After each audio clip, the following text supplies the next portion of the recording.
പറ്റുമോ വെച്ചാൽ കടുംപിടുത്തമുള്ള പല ആൾക്കാരെയും നമ്മൾ കണ്ടിട്ടുണ്ടല്ലേ. നമ്മുടെ കൂട്ടത്തിലുള്ളവരോ നമ്മുടെ കുടുംബത്തിലുള്ളവരോ നമ്മൾ തന്നെയോ നമ്മുടെ ഭാര്യ ഭർത്താക്കന്മാരോ മാതാപിതാക്കളോ അല്ലെങ്കിൽ നമ്മുടെ കൂട്ടുകാരോ നമ്മൾ ഹോസ്റ്റലിൽ താമസിച്ചപ്പോൾ ഉള്ളവരോ വീടുകളിലോ ഒക്കെ ഉള്ളൊരു പലരും ഉണ്ട് കടുംപിടുത്തക്കാരായിട്ടുള്ള. അപ്പം അങ്ങനത്തെ ഉള്ള ഒരാൾക്കാരെ കുറിച്ചാണ് ഞാനിന്ന് പറയാൻ പോകുന്നത്.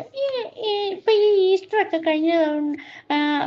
കഴിഞ്ഞു പോയ സമയത്ത് ഈസ്റ്ററിൻ്റെ അവധിക്ക് വേണ്ടിയിട്ട് ഞാൻ ഞങ്ങളുടെ കൂട്ടുകാരെല്ലാവരും കൂടി ഞങ്ങളുടെ അപ്പാർട്ട്മെൻറ്റിൽ പോയായിരുന്നേ. അപ്പോൾ ഞങ്ങൾ എന്നിട്ട് ആഘോഷം എല്ലാം കഴിഞ്ഞിട്ട് തിരികെ വരുന്ന ഞാനും എൻ്റെ ഒരു കൂട്ടുകാരി ഉണ്ടായിരുന്നു. അപ്പം ഞങ്ങൾ തിരികെ വരുന്ന സമയത്ത് ഒരു ടാക്സി കാത്തു നിന്നു. ഒരു ടാക്സിക്ക് ശരിക്കും പറഞ്ഞാൽ ഞങ്ങളുടെ ഇവിടുത്തെ മണി ഒരു 130 130 കൊടുത്തു കഴിഞ്ഞിട്ടുണ്ടെങ്കിൽ ഞങ്ങൾക്ക് ഞങ്ങളുടെ ജോലി സ്ഥലത്തേക്ക് എത്താൻ വേണ്ടി സാധിക്കും. കുറേ നേരം കാത്തു നിന്നിട്ട് ടാക്സി ഒന്നും വന്നില്ല. അപ്പം കുറേ കഴിഞ്ഞപ്പോഴത്തേക്കും ഒരു ടാക്സി വന്നു.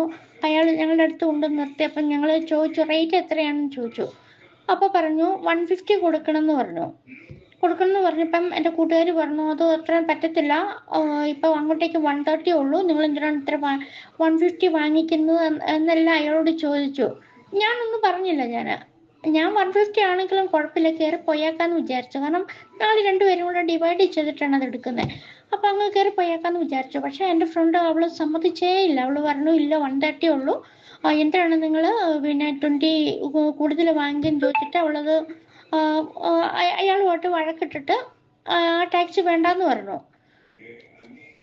അങ്ങനെ കുറച്ച് സമയം അയാൾ അവിടെ കാത്തു നിന്നിട്ട് അയാളങ്ങ് പോയി. ശരിക്കും പറഞ്ഞാൽ 130 ഉള്ളൂ ഞങ്ങളുടെ സ്ഥലത്തേക്ക്. പക്ഷെ ആ ടാക്സിക്കാരൻ അങ്ങ് കടന്നുപോയി. പിന്നീട് ഞങ്ങൾ ഏകദേശം 1 മണിക്കൂർ കാത്തു നിന്നിട്ട് ഒരു ടാക്സി വന്നിട്ടില്ല. ഒരുപാട് വാഹനങ്ങൾ കടന്നു പോകുന്നുണ്ടെങ്കിലും ടാക്സികളായിട്ടൊന്നും കാണുന്നില്ല. അപ്പം കുറച്ച് ദൂരേക്ക് മാറിയിട്ട് ഒരു റൗണ്ട് അബൌട്ട് ഉണ്ട്. അവിടെ വെച്ച് ടാക്സിയൊക്കെ ഇങ്ങനെ വരുന്നത് കാണാം. അവിടെ വെച്ച് തിരിഞ്ഞ് വേറെ റൂട്ടിൽ പോയിക്കൊണ്ടിരിക്കുകയാണ്. അങ്ങനെ ഞങ്ങൾ വീണ്ടും അവിടെ കാത്തു നിന്ന് കുറച്ച് കഴിഞ്ഞപ്പോഴത്തേക്കും ഒരു ടാക്സി ഏകദേശം 1 മണിക്കൂറും കൂടി കാത്തു നിന്നതിന് ശേഷം ഒരു ടാക്സി വന്നു നിന്നു. അപ്പം അയാൾ വന്ന് പറഞ്ഞപ്പോഴും അയാൾ ഈ 150 തന്നെ കൊടുക്കാൻ പറഞ്ഞു. അപ്പോഴും എൻ്റെ ഫ്രണ്ട് പറഞ്ഞു അങ്ങോട്ടേക്ക് 130 ഉള്ളെന്ന് പറഞ്ഞു കഴിഞ്ഞപ്പോഴത്തേക്കും അയാൾ പറഞ്ഞു ഇല്ല അത്രയും വേണമെന്ന് പറഞ്ഞിട്ട് അയാൾ പോകാൻ വേണ്ടി തുടങ്ങി. അപ്പം ഞാൻ എൻ്റെ ഫ്രണ്ടിനോട് പറഞ്ഞു പിന്നെ കുഴപ്പമില്ല നമുക്കത് കയറി പോയാക്കാന്ന് ചോദിച്ചു. അപ്പോൾ അവൾ എന്നോട് ചോദിച്ചു നീ കൊടുക്കുമെന്ന് ചോദിച്ചു. ഞാൻ പറഞ്ഞു സാരമില്ല ഞാൻ കൊടുത്തോളാന്ന് പറഞ്ഞു. അങ്ങനെ ഞങ്ങൾ രണ്ടുപേരും കൂടി അയാൾ ആ ടാക്സിയിൽ ഞങ്ങൾ രണ്ടുപേരും കൂടി കയറി. അയാൾക്ക് ഞാൻ ടാക്സിയിൽ ഇരുന്നുകൊണ്ട് തന്നെ അയാൾ പറഞ്ഞ പൈസ ഞാൻ അയാൾക്ക് കൊടുത്തു. ഒരു 10-15 മിനിറ്റ് ദൂരം ഓടിക്കഴിഞ്ഞപ്പോഴത്തേക്കും എൻ്റെ ഫ്രണ്ടിന് ഒരു കടയിൽ നിന്ന് ഒരു സാധനം മേടിക്കണമായിരുന്നു. അപ്പം ഡ്രൈവറോട് ചോദിച്ചു ഇവിടെ ഒന്ന് സ്റ്റോപ്പ് ചെയ്യാമോ എന്ന് ചോദിച്ചു. അപ്പം അയാൾ ഓക്കെ എന്നും പറഞ്ഞിട്ട് അവിടെ സ്റ്റോപ്പ് ചെയ്തു. അങ്ങനെ ഒരു 15-20 മിനിറ്റ് കഴിഞ്ഞിട്ടാണ് അവൾ ആ കടയിൽ നിന്ന് സാധനം മേടിച്ചിട്ട് ആ കടയിൽ നിന്ന് ഇറങ്ങി വരാൻ വേണ്ടി സാധിച്ചത്. 20 മിനിറ്റും ആ ഡ്രൈവർ ഞങ്ങൾക്ക് വേണ്ടി അവിടെ വെയിറ്റ് ചെയ്ത് കാത്തിരുന്നു. അങ്ങനെ ഞങ്ങൾ വീട്ടിലെത്തി. ഞാൻ അയാൾക്ക് പറഞ്ഞ പൈസ ഞാൻ കാറിനകത്ത് വെച്ച് തന്നെ കൊടുത്തായിരുന്നു. വീട്ടിലെത്തി അവൾ അവളുടെ വീട്ടിലേക്ക് പോയി. ടാക്സിക്കാരനെ ഞാൻ പറഞ്ഞയച്ചു. ആ 15-20 മിനിറ്റ് അയാൾ അവിടെ വെയിറ്റ് ചെയ്ത് അവിടെ കാത്തു കിടന്നെങ്കിലും ഞാൻ അയാളോട് ചോദിച്ചു നിങ്ങൾക്ക് വെയിറ്റിംഗ് ചാർജ് വേണമെന്ന് ചോദിച്ചപ്പോൾ അയാൾ പറഞ്ഞു വേണ്ടാന്ന് പറഞ്ഞു. ഹാപ്പി ആയിട്ട് അയാൾ പിന്നെ പോവുകയും ചെയ്തു. അപ്പം ഞാൻ ഓർക്കുകയാണ് ഞാൻ ആ ടാക്സിക്കാരനോട് ഞാൻ ഇതുപോലെ ഇങ്ങനെ വഴക്കുണ്ടാക്കി ഞങ്ങൾക്ക് ഇത്രയും പൈസ ഇല്ല, ആ ഭാഗത്തേക്ക് ഇത്രയും പൈസ ഇല്ല എന്ന് പറഞ്ഞിട്ട് നമ്മളിങ്ങനെ വഴക്കുണ്ടാക്കി കഴിഞ്ഞ് കഴിയുമ്പോഴത്തേക്കും അയാൾ ആ വെയിറ്റിംഗ് ചെയ്ത 20 മിനിറ്റിൻ്റെ പൈസ അയാൾ തീർച്ചയായിട്ടും വാങ്ങിക്കുമായിരുന്നു. അയാൾക്ക് കറക്റ്റ് പൈസ കൊടുത്തിരുന്നെങ്കിൽ. ഞാൻ അത്രയും പൈസ അയാൾക്ക് കൂടുതൽ കൊടുത്തതുകൊണ്ട് അയാൾ ആവശ്യപ്പെട്ട പൈസ കൊടുത്തതുകൊണ്ട് ഒന്നും പറയാതെ തന്നെ അയാൾ ആവശ്യപ്പെട്ട പൈസ കൊടുത്തുകൊണ്ട് അയാൾ അത്രയും സമയം വെയിറ്റ് ചെയ്തെങ്കിൽ അയാൾ ഒന്നും മിണ്ടാതെ അയാൾ വെയിറ്റിംഗ് ചാർജ് ഒന്നും വാങ്ങിക്കാതെ അയാൾ പോവുകയാണ് ചെയ്തത്. നമ്മുടെ നാട്ടിൽ നമ്മളിപ്പോൾ എന്തെങ്കിലും സാധനങ്ങളൊക്കെ മേടിച്ചിട്ട് നമ്മൾ ഒരു ഓട്ടോറിക്ഷയിൽ പോകുമ്പോൾ ഒരു 10 രൂപയ്ക്ക് വേണ്ടി പോലും നമ്മൾ ആ ഓട്ടോറിക്ഷക്കാരനോട് വാദിച്ച് കടുംപിടുത്തം പിടിച്ച് ഞങ്ങൾക്ക് ഇത്രയും പൈസ ഉള്ളതെന്നും പറഞ്ഞ് നമ്മൾ എണ്ണി തിട്ടപ്പെടുത്തി നുള്ളിപ്പെറുക്കി കൊടുക്കും പോലെ അയാൾക്ക് കൊടുക്കും. അതേസമയം നമ്മളിങ്ങനെ പോരുന്ന സമയത്ത് നമുക്ക് എവിടെയെങ്കിലും ഒന്ന് നിർത്തി എന്തെങ്കിലും ഒരു സാധനം മേടിക്കണം എന്നുണ്ടെങ്കിൽ അയാളിപ്പോ ഒരു 10 രൂപ നമ്മളോട് കൂടുതൽ ചോദിച്ചു, നമ്മുടെ ആ സ്ഥലത്തേക്ക് വീട്ടിലേക്ക് പോകാൻ വേണ്ടി നമുക്ക് 10 രൂപയൊന്നും അത്രയും പൈസ ആവശ്യമില്ലെങ്കിൽ പോലും 10 രൂപ കൂടുതലുണ്ടെന്ന് അറിഞ്ഞാൽ പോലും സാരമില്ല, ഇരിക്കട്ടെ, നിങ്ങൾക്ക് പെട്രോളൊക്കെ അടിക്കാനുള്ള എന്നാ സന്തോഷത്തോടെ ഇരിക്കട്ടെ എന്നും പറഞ്ഞ് നമ്മളത് കൊടുക്കുകയും നമുക്ക് എവിടെയെങ്കിലും ഒരു സ്ഥലത്തൊന്ന് നിർത്തേണ്ടി വന്നാൽ പോലും അവർ നമുക്ക് വേണ്ടി ഒന്നും പറയാതെ വെയിറ്റ് ചെയ്യുന്നുള്ളതാണ്. പകരം അവരുമായിട്ട് നമ്മൾ കടുംപിടുത്തം പിടിച്ചു കഴിഞ്ഞിട്ടുണ്ടെങ്കിൽ നമ്മൾ ആ വെയിറ്റിംഗ് ചാർജ് തന്നെ അവർക്ക് നമുക്ക് കൊടുക്കേണ്ടി വരും. ചിലപ്പം ആ 10 രൂപ കഴിഞ്ഞതും ചിലപ്പോൾ 20 രൂപ തന്നെ നമ്മൾ കൊടുക്കേണ്ടി വരും വെയിറ്റിംഗ് ചാർജായിട്ട്. ഇപ്പൊ നമ്മുടെ കുടുംബങ്ങളിലും ഉണ്ട് ഇതുപോലെ, മാതാപിതാക്കളുടെ ഇടയിലുണ്ട്, നമ്മുടെ ഭാര്യഭർത്താക്കന്മാരുടെ ഇടയിലുണ്ട്, കുട്ടികളാണെങ്കിൽ പോലും കടുംപിടുത്തമുള്ള കുട്ടികളുണ്ട്. അതുപോലെ നമ്മൾ ഹോസ്റ്റലിലൊക്കെ പഠിച്ചുകൊണ്ടിരിക്കുമ്പോൾ അവിടെ കാണും നമ്മുടെ കൂട്ടുകാർ, അങ്ങനെ എങ്ങോട്ട് തിരിഞ്ഞാലും കടുംപിടുത്തമുള്ള ആൾക്കാരുണ്ട്. പക്ഷെ ഈ കടുംപിടുത്തം കൊണ്ട് അവരുടെ ലൈഫിൽ അവർക്ക് എന്തെങ്കിലും നേടിയെടുക്കാൻ സാധിക്കുമോ? മറ്റുള്ളവർക്ക് അവരോടൊരു നീരസമാണ് തോന്നുന്നത്.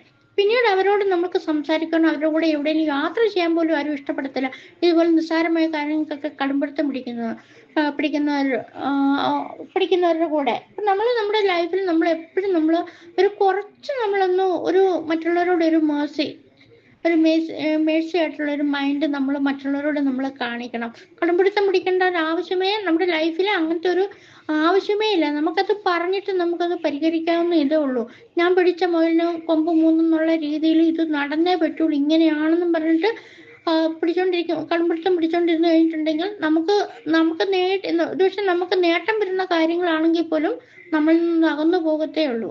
നമ്മുടെ ലൈഫിൽ നമ്മൾ എപ്പോഴും മറ്റുള്ളവരോട് ഒരു ദയ കാണിക്കാൻ വേണ്ടി എപ്പോഴും നമ്മൾ ശ്രദ്ധിക്കണം. കാരണം ആ ദയ നമ്മൾ കാണിച്ചിട്ടുണ്ടെങ്കിൽ ഇതുപോലെ ഏതെങ്കിലും യാത്രകളിലോ എന്തെങ്കിലും ഒരു അത്യാവശ്യ ഘട്ടങ്ങളിലോ ആ ദയ നമ്മളെ തേടി വരിക തന്നെ ചെയ്യും. ഇപ്പം ഭാര്യയാണെങ്കിലും ഭർത്താവാണെങ്കിലും കടുംപിടുത്തക്കാരനായിട്ടുള്ള ഭർത്താവൊക്കെ പറയും, ഞാൻ പറയാതെ വീട്ടിന് ഉള്ളിൽ ഇറങ്ങരുത്, അതാണ്, അവിടെ പോകാൻ പാടില്ല, ഇവിടെ അങ്ങനെയൊക്കെ പറയും. പക്ഷെ അതൊരു വ്യക്തിയാണ്, അവർക്ക് കുറച്ച് ചില നിർദ്ദേശങ്ങളൊക്കെ കൊടുത്തിട്ട് നമുക്ക് വേണമെങ്കിൽ പറഞ്ഞയക്കാം. സൂക്ഷിച്ചും കണ്ടും പോകണം, നേരത്തെ വരണം, പെട്ടെന്ന് തന്നെ വരണം, അങ്ങനെയൊക്കെ സ്നേഹത്തോട് പറഞ്ഞു കഴിയുമ്പോൾ അവിടെ ഒരു വിശ്വാസം കൂടിയാണ് നമുക്ക് രൂപപ്പെടുന്നത്. അപ്പൊ നമ്മളെ അത് സന്തോഷഭരിതരാക്കുകയും ചെയ്യും, നമുക്ക് ആ വ്യക്തിയിൽ ഒരു ട്രസ്റ്റ് ഉണ്ടാകുകയും ചെയ്യും. പക്ഷെ ഇന്ന് കടുംപിടുത്തം നമ്മൾ പിടിച്ചു കഴിഞ്ഞിട്ടുണ്ടെങ്കിൽ ആർക്കും നമ്മളെ ഇഷ്ടമില്ലാതാകും. ഒരു കൂട്ടുകാരുടെ ഒരു സംഘമാണെങ്കിൽ പോലും അതിൽ ഇതുപോലെ ഇങ്ങനെ ഇതാണ് ശരി, ഇത് മാത്രം ഇങ്ങനെ നടക്കാവുള്ളൂ, ഇങ്ങനെ ചെയ്യാവുള്ളൂ എന്ന് പറഞ്ഞിട്ട് ഇങ്ങനെ കടുംപിടുത്തം പിടിക്കുന്ന ആൾക്കാരുണ്ടെങ്കിൽ മെല്ലെ മെല്ലെ മെല്ലെ നമ്മൾ അവരെ എല്ലാം വിട്ടുപോകും. നമുക്ക് അവരോടൊരു നീരസവും ഒരു വെറുപ്പും ഒക്കെ ആയിട്ട് അവരെ നമ്മൾ അകറ്റാൻ നോക്കും. അവരെന്തെങ്കിലും ഒരു ആവശ്യം പറഞ്ഞാൽ പോലും നമ്മളത് എങ്ങനെയെങ്കിലും അതൊന്ന് ഒഴിവായി പോകാൻ വേണ്ടി നോക്കും.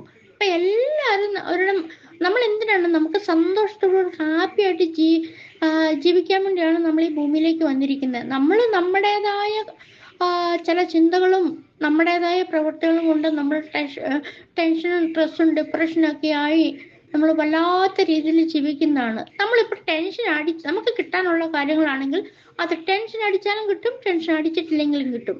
നമുക്ക് സ്ട്രെസ് ഉണ്ടെങ്കിലും കിട്ടും, ഇല്ലെങ്കിലും കിട്ടും. പിന്നെ എന്തിനാണ് നമ്മൾ ടെൻഷൻ അടിക്കുന്നത്? വരാനുള്ളതും കിട്ടാനുള്ളതും ആണെങ്കിൽ നമ്മളെ തേടി വരിക തന്നെ ചെയ്യും.